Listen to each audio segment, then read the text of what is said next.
G'day everyone, my name's Cal and I make videos about frequent flyer points and premium travel. If that's something you're interested in, hit that like and subscribe button. Let's go. This will be a rather niche video, but something that I have got a lot of questions about from friends of mine in the industry. The main thing that's been asked is how do I maximise the points for myself and my band by doing what we love? The usual disclaimer here that this is not financial advice, I'm not a financial advisor and you need to do your own research. Obviously this is very Australian focused, but it will apply to other people around the world. So here's what you can do before you get to the airport. Firstly, make sure that everyone in the band has an account with both Virgin and Qantas. Seems simple, but you'd really be surprised. If you need a quick recap on what status is and why it matters, you can click here. Secondly, make sure your band is signed up for APRA, Music Victoria, or any of these other type groups. Virgin and Qantas both acknowledge how hard touring is.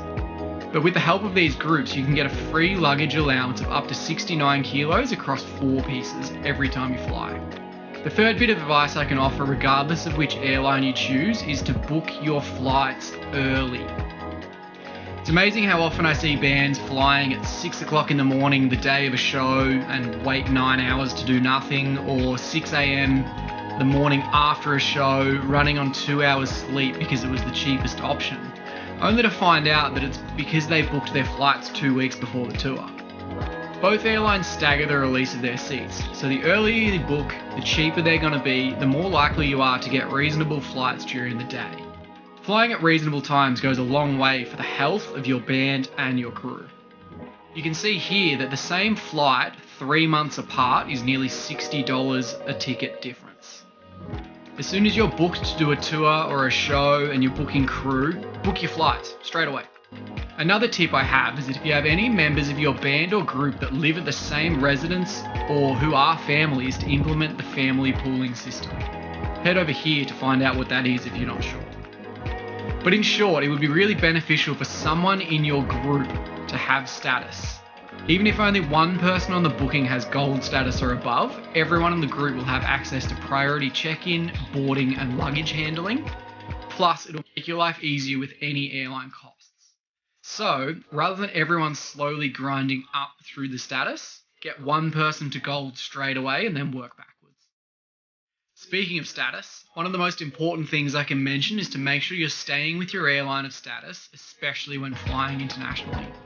Staying within your airline and its partners means that your status benefits are reciprocal between airlines, so you'll still get priority check-in, security, boarding, that sweet lounge access for your layovers, but most importantly, any extra baggage allowances. I was chatting with some friends recently who had just booked flights from Australia to Europe for a tour, and despite being Velocity Gold, they'd booked with Emirates because it was a couple of $100 cheaper per ticket. Fair enough.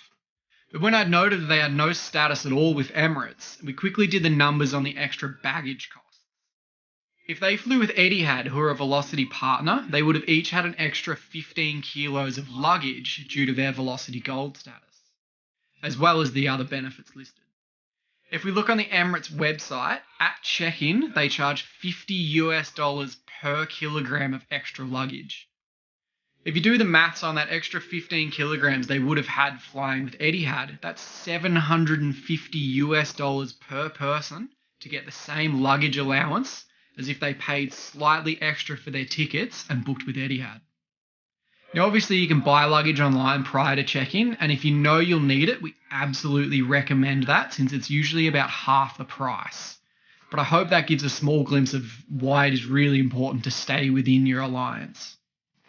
Another fantastic resource for bands in Australia is the Virgin Business Portal. Qantas has the same system which operates very similarly. You'll need an ABN to sign up, but if your band is at the stage of flying, you're probably already there, so that's fine. This resource allows you to add all of your band and crew's details to the portal so that you can just select each traveller when booking flights rather than adding information separately every time. The other great advantage of the business portal is that you can also earn 1 point per dollar spent on it.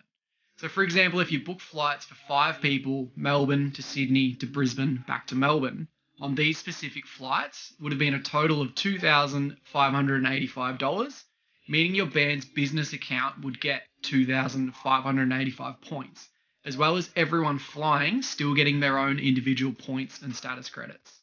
This can be a great way to bump up your points balance and offset any future travel expenses, or for upgrading your crew to business class. Another fantastic feature of the business portal is the FastTrack Gold system, where if you spend $2,000 in your first 3 months, you can upgrade 2 people to a 3-month gold status membership.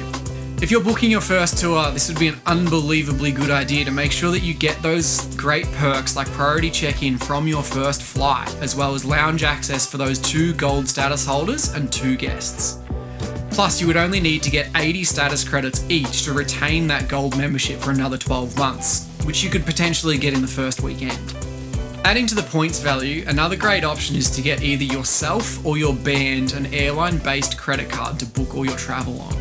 The card I always recommend is the Amex Velocity Platinum card, which rewards you with 1.25 Velocity points per dollar and an extra bonus point for spending with Virgin Australia. So you can double or triple dip on your points if you use it to pay on the business portal for your flights. You can also use Qantas or Virgin hotel portals to book your accommodation, and then use an airline partnered car hire company to bag yourself a ton of points for every little bit of expense.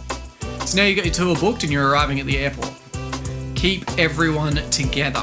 There is nothing worse than someone coming in early and checking themselves in and only dropping 1 bag and forfeiting the other 3 on their luggage allowance. It's also important to know how many people are travelling and how many items you have. Keep a record. Count all of your items at check-in. Luggage, guitars, road cases, everything. And grab the passports and IDs of everyone travelling at that time. When you get to the desk, you'll be armed with all the knowledge the gate agent needs, the number of people, and how many items you're checking in. One other thing that can be great to know, the weights of all of your items that don't fluctuate regularly. Get some tape and a Sharpie, write it on the case. It helps to even label all of your gear with numbers and keep a record of that in case something ever goes missing. While you're at it, put your band's name and your contact details on there too. One tip I can't stress enough is that while you're waiting in line or your tour manager is talking to the check-in agent, sort out your luggage into 3 distinct piles. 1 for luggage and bags, 1 for smaller cases that can go down the luggage belt, and 1 for oversized fragile items. That way, once it's your turn to walk up to the belt, you can quickly send down all the regular items and only have the oversized stuff left.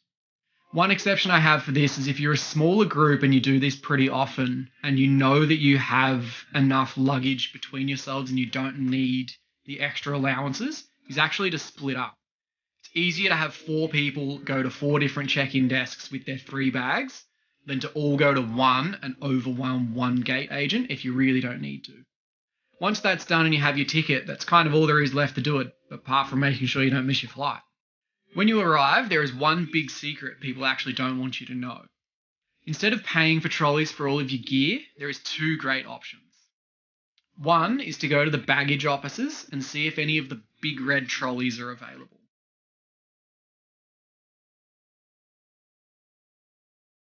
You'll need to hand over your license or credit card to get these as security to make sure you bring it back once you've loaded all your gear. The other is to head out to the arrivals taxi zone, where there's usually heaps of trolleys that have been abandoned by people leaving the airport. Round them all up, drive them back into the terminal, smiling, knowing you've just saved yourself $25. Remember the number of bags you had at check-in? I hope so. Do a quick count when you know you have all of your gear there, and have a great show. Thanks for watching this video, and hopefully you learned something useful out of it. That's all for now. Good luck on your points journey, and don't forget you can contact me anytime at pointyandSecrets@gmail.com for any questions or to organise a strategy meeting to maximise your points and to plan the holiday of your dreams. See you at the pointy end.